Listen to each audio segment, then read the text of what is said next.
ঘরে রাখার জন্য কতগুলো টব অর্ডার করেছিলাম। এর পুরো ভিডিওটা আমি পরের অন্য কোনো ভিডিওতে অ্যাড করব। আজ 2টো যখন বাজে তখনই খাবার দিয়ে দিয়েছি, জানেন তো। আজকে আমি স্কুলে যাইনি, রিসেন্টলি বাবা গেছে, অনেকক্ষণ খাবার দিয়েছি। আওয়াজ হচ্ছে।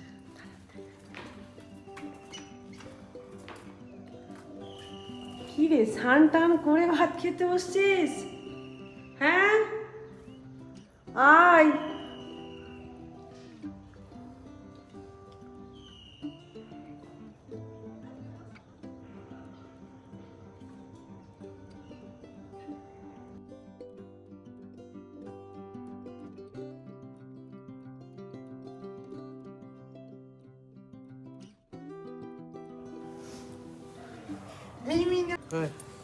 খাচ্ছে উড়ে যাবে তুই। খাচ্ছিল না তুই, হুড় করে উড়ে পালার পাখিগুলো। এটা কি যাচ্ছে বাচ্চা? কই রে? ওই দেখো এটা রকেট। যা যা যা যা। ও তুমি সক্সটা কি হচ্ছে গরু? চলো চলো। কোথায় চলো? স্নান করবে, চলো। আজকে পড়া নেই, দেরি করে সবকিছু করবো। স্নান কর, খেতে তো বাগানে কি বানিয়েছো? চিকেন আর রুটি। গঙ্গা জল দিয়েছিস?